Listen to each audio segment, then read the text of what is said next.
तो सर को सब जानते हैं and thank you very much sir, आप आए एंड आप संबोधित करिए सबको।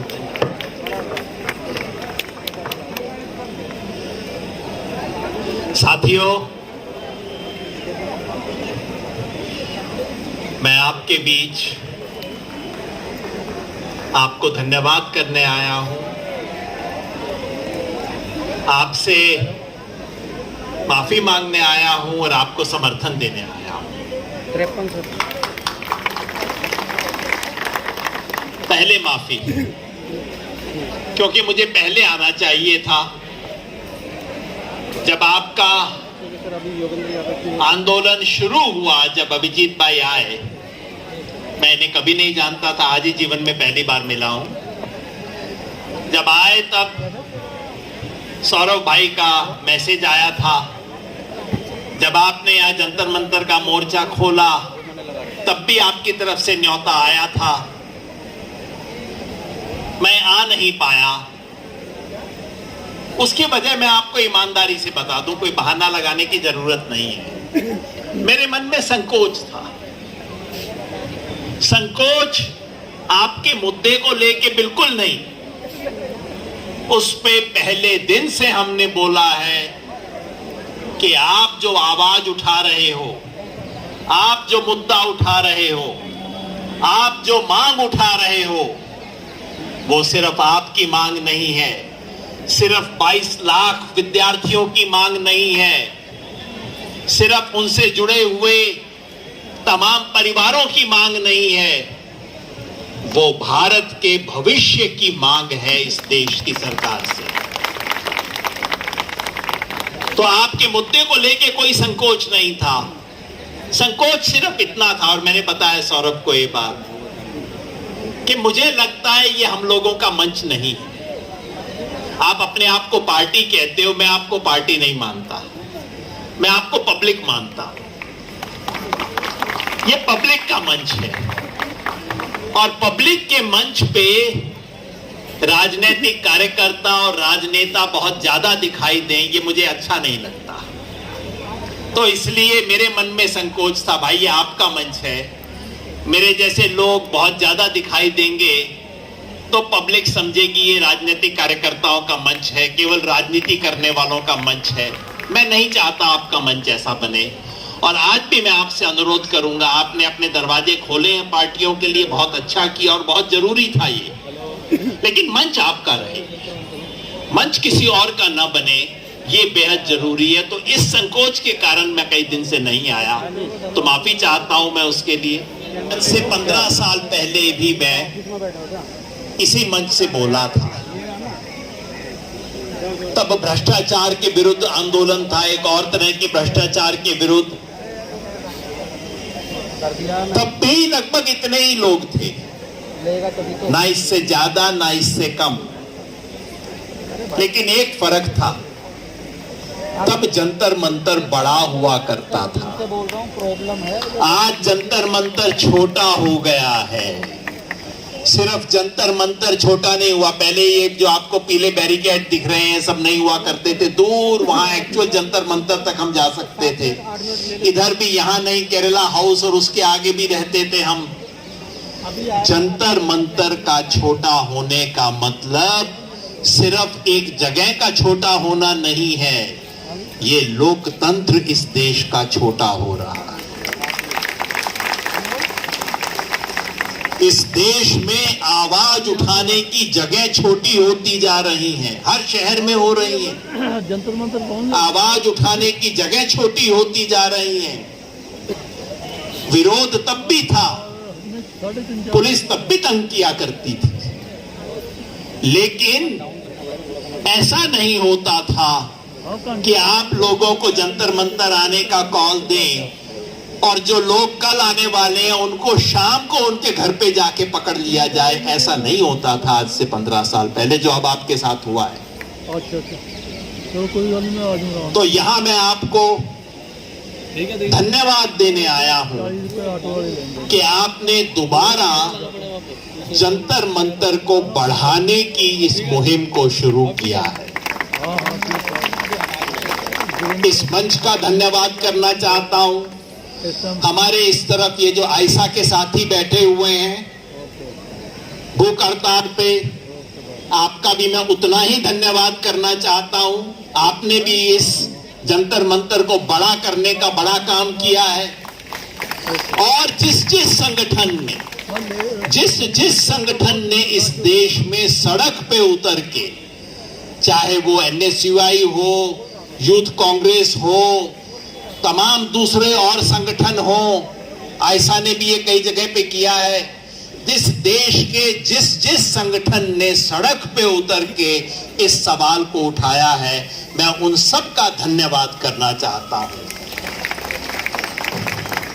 धन्यवाद इसलिए कि लोकतंत्र में सड़क और संसद का रिश्ता है। लोकतंत्र सिर्फ संसद से नहीं चलता। डॉक्टर राम मनोहर लोहिया ने कहा था, इसलिए दोहरा दूं क्योंकि उनकी बात प्रधानमंत्री भी कभी कभी बोल देते हैं। डॉक्टर राम मनोहर लोहिया ने कहा था कि जब सड़कें सूनी हो जाती हैं तो संसद आवारा हो जाती है। सड़क और संसद का रिश्ता है। अगर संसद को उत्तरदायी बना के रखना है तो सड़कों को जिंदा करके रखना होगा। मैं धन्यवाद करना चाहता हूं आप सबका कि आपने सड़क को जिंदा रखने की इस मुहिम को आगे बढ़ाया। वो सोचते हैं कि जिंदा जी मेरी मूर्ति भी लग जाए। मैं कहता हूं भाई मरने का तो इंतजार कर लो, हो सकता है जनता मरने के बाद तुम्हें याद कर ही ले। तो इसलिए मेरा मानना है कि किसी जीवित व्यक्ति का नारा न लगाएं। जी जी जी मैं किसी का नाम नहीं लेना चाहता भाई। देखो ना, पहले ये नहीं हुआ करता था कि जीते जी अपने नाम स्टेडियम करवा लिया, ऐसा नहीं होता था। है भाई, थोड़ा तो भरोसा करो। 2-4 नहीं, आपको करोड़ों लोग वोट देते हैं, उनमें करोड़ों में लाखों तो कम से कम याद रखेंगे। थोड़ा तो दुनिया पे भरोसा करो। जीते जी स्टेडियम, जीते जी मूर्तियां, क्या जरूरत है इस चीज की। तो लोकतंत्र को बचा रखने के लिए हमें लोकतंत्र की कुछ मान्यताएं बना के रखनी होगी। मैं यहाँ पे उन तमाम संगठनों की तरफ से बोलना चाहता हूं। होने का एक प्रमाण है छोटा सा, ये सारा सिस्टम लीक करता है। शिक्षा व्यवस्था को पूरी तरह से पैसे वालों के हाथ में दे दिया गया। पहले भी था, मैं नहीं कहता हूं ये बीमारी आज शुरू हुई है, लेकिन पिछले 10-12 साल में जिस तरह से इस देश की पूरी शिक्षा व्यवस्था का कमर्शियलाइजेशन हुआ है, सारी शिक्षा व्यवस्था को पैसे वालों के हाथ में सौंप दिया गया है। सारी शिक्षा व्यवस्था, जिसके बाप के पास जेब में पैसा है वो अपने बच्चे के लिए जो डिग्री खरीदना चाहता है वो खरीद सकता है, उसमें बदल दिया गया है। दिमाग से कोई मतलब नहीं, डिग्री से कोई मतलब नहीं, पढ़ाने की क्षमता से कोई मतलब नहीं, विद्यार्थियों और शिक्षा के प्रति ओरिएंटेशन से कोई मतलब नहीं। बस चड्डी पहनते हो या नहीं, इसी से मतलब है, और कुछ नहीं है। कई लोग कहते हैं ये शिक्षा का भगवाकरण कर रहे हैं। मैं कहता हूं ना भाई, भगवाकरण नहीं, ये घटियाकरण कर रहे हैं। शिक्षा थर्ड रेट लोगों को शिक्षा में लाया जा रहा है। ऐसे लोग जो कहीं कॉलेज में पढ़ाने लायक नहीं है, उनको यूनिवर्सिटीज के वाइस चांसलर बनाया जा रहा है। बड़ी बड़ी देश की यूनिवर्सिटियों के वाइस चांसलर बनाया जा रहा है। सचमुच ईमानदारी से बताता हूं, शिक्षा को मैं भी जानता हूं, खुद यूजीसी में रहा हूं।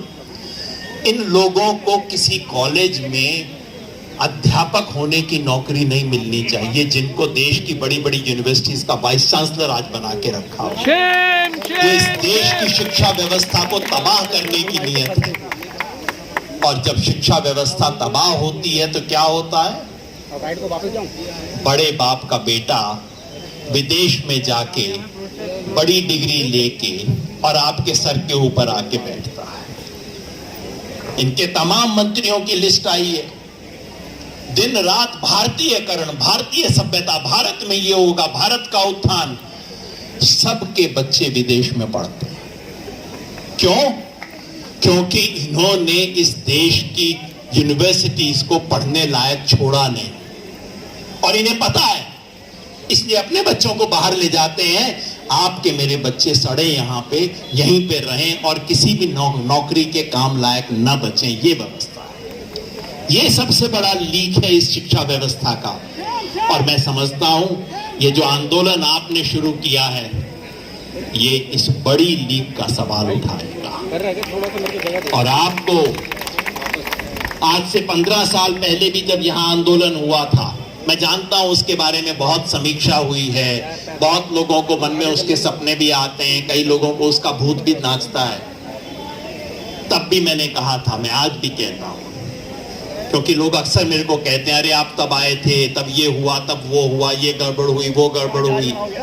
मैं एक बात कहता हूं, जब भी लोकतंत्र में जनता किसी सही मुद्दे को लेके खड़ी हो, आपको सत्ता के साथ नहीं, जनता के साथ खड़ा होना चाहिए। ये उसूल 15 साल पहले भी था, यही उसूल आज भी है। आज इस देश में हर तरह की आवाज को बंद करने की कोशिश हो रही है। इस सरकार का सपना है कि ये विपक्षहीन कर देंगे इस देश को। आपके साथ भी यही खेल खेलेंगे। आपके साथ शुरू में नरमी बरती, हो सकता है आपको अच्छा लग गया हो, लेकिन बाहर वालों को बहुत अच्छा लग रहा था कि नहीं, इनके साथ तो बड़ी नरम है सरकार। मैंने कहा कोई बात नहीं, थोड़ा दिन हो लेने दो, इनको भी समझ आ जाएगा, दुनिया को भी समझ आ जाएगा कि जो सचमुच विरोध के लिए खड़ा रहेगा, खड़ा होगा, अड़ा होगा, लड़ेगा, उसके साथ सरकार क्या बर्ताव करेगी, आने वाले दिनों में सबको पता लग जाएगा। तो सरकार चाहती है कि विपक्ष ना रहे। बाकी राजनीतिक बातें मैं नहीं करना चाहता। आप सब देख रहे हैं क्या हुआ। तृणमूल कांग्रेस से सागरिका जी हैं, इनकी पार्टी के साथ क्या क्या खेल हुआ है पूरा देश जानता है। क्या कुछ रोज खेल हो रहा है, क्योंकि लोकतंत्र में जब किसी राजा को, जब किसी शासक को अहंकार हो जाता है, तो उसे लगता है कि बस अब विरोध का नामो निशान भी खत्म कर दिया जाए। आज इस देश में विपक्ष को खत्म करने की साजिश चल रही है। वो कहते हैं कांग्रेस विहीन भारत, नहीं, कांग्रेस विहीन नहीं, ये विपक्ष विहीन भारत बनाना चाहते हैं। मगर एक आपको बात बता दूं, आप में से कई मेरी उम्र के भी हैं, सफेद बाल वाले भी मेरे को कई दिख रहे हैं। आपने इमरजेंसी भी देखी होगी, मैंने देखी थी। एक सबक याद रखिए, वैसे इमरजेंसी का बड़ा जोर शोर से श्राद्ध करते हैं ताकि आज जो हत्या कर रहे हैं वो आपकी निगाह में ना आए। इमरजेंसी का श्राद्ध करो बड़ा बड़ा, ये सब चलता रहता है। लेकिन एक सबक याद रखिए, जब भी कम से कम इस देश की मिट्टी में कुछ है, बाकी देशों का मैं नहीं जानता, इस देश की मिट्टी में कुछ है, अगर शासक इस देश को विपक्ष विहीन बनाना चाहता है, विपक्षी पार्टियों को जेल में डालना चाहता है, उन्हें तोड़ना चाहता है, उन्हें खत्म करना चाहता है, तो ये देश विपक्ष विहीन नहीं होता। क्योंकि पार्टियों को आप तोड़ सकते हैं, पब्लिक विपक्ष बन जाती है उस दिन। ये मैंने अपनी आंखों से देखा है दोस्तों। पब्लिक विपक्ष बन जाती है जब पार्टियों को तोड़ने की कोशिश की जाती है। आज फिर ये देश उसी मोड़ पे खड़ा है। आज फिर वही स्थिति है, शासक का अहंकार उसी चरम सीमा पे है, उससे पार है। आज वो स्थिति है जहां इस देश की तमाम पार्टियों को तोड़ने की, लोकतंत्र की हर आवाज खत्म करने की कोशिश हो रही है। और मुझे यकीन है कि ऐसे में इस देश की जनता विपक्ष के रूप में खड़ी हो, और उसकी शुरुआत यहां से हुई है।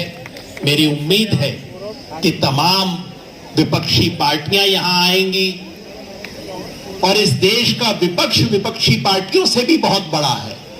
तमाम जन संगठन, किसान संगठन, मजदूर संगठन, तमाम संगठन यहां आएंगे और इस आवाज को ऊंचा उठाएंगे। तो आप सबको बहुत बहुत धन्यवाद, माफी, समर्थन, और मिलके जब बोलेंगे जय हिंद, जय